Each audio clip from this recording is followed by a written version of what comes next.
Um homem que tinha a sua morada no cemitério. Um homem que era endemoniado. Um homem que vivia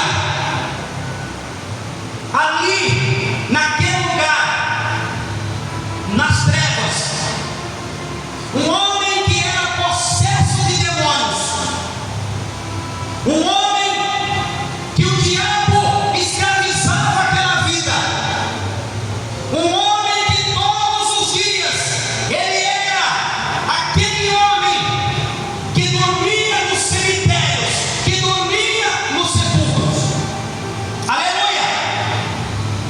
E a palavra do Senhor nos afirma que aquele homem foi levado muitas vezes para a prisão, para a cadeia. E a Bíblia nos afirma que as cadeias eram feitas em pedaços. Aquele homem ele era algemado com grilhões, e os grilhões eram feitos em pedaços, porque os demônios que estavam na vida daquele homem eram mais de 2.000 demônios que habitavam no corpo daquele homem. Aleluia! E a vida daquele homem era uma vida miserável, porque uma pessoa de sã consciência, ele não vai dormir em cemitério. Uma pessoa em sã consciência não vai escolher o cemitério para a sua morada. Ele não vai dormir em sepulcro. Aleluia! Mas aquele homem, a palavra do Senhor nos afirma que ele morava no cemitério, e ele clamava dia após dia, aleluia, e ele se feria com pedras. Aleluia! E a situação daquele homem era crítica, aleluia. Você imagina uma pessoa endemoniada. Você imagina uma pessoa perturbada por demônios. E o demônio, para ele se materializar numa pessoa, ele precisa de um corpo humano. E aqui a palavra do Senhor diz que os demônios entravam e saíam, faziam o que queria daquele homem naquela vida. E aquele homem não tinha endereço. Aquele homem não tinha uma casa certa.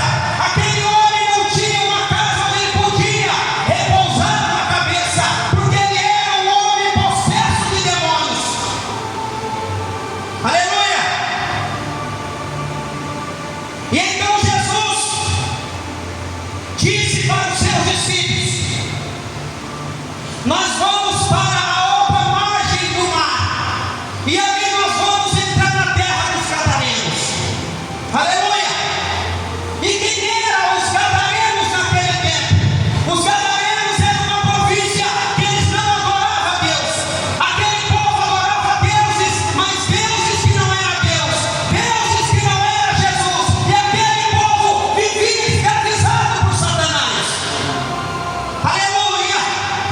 E a Bíblia diz que a misericórdia de Jesus estava para chegar na vida daquele homem. E a palavra do Senhor diz que Jesus entrou no barco com os seus discípulos. E quando Jesus estava no barco, uma grande tempestade se formou no mar. Aleluia! O diabo já sabia que Jesus ia ali. E quando o diabo ele sabe que Jesus ele vai na tua casa, o diabo faz de tudo para que aquela pessoa não ouve a palavra do Senhor. O diabo faz de tudo para que aquela pessoa não ouve a mensagem da salvação, porque Jesus ele é a libertação do homem. Aleluia! E a Bíblia nos relata, aleluia, que Jesus entrou no barco. E ali Jesus estava dormindo um sono profundo. E a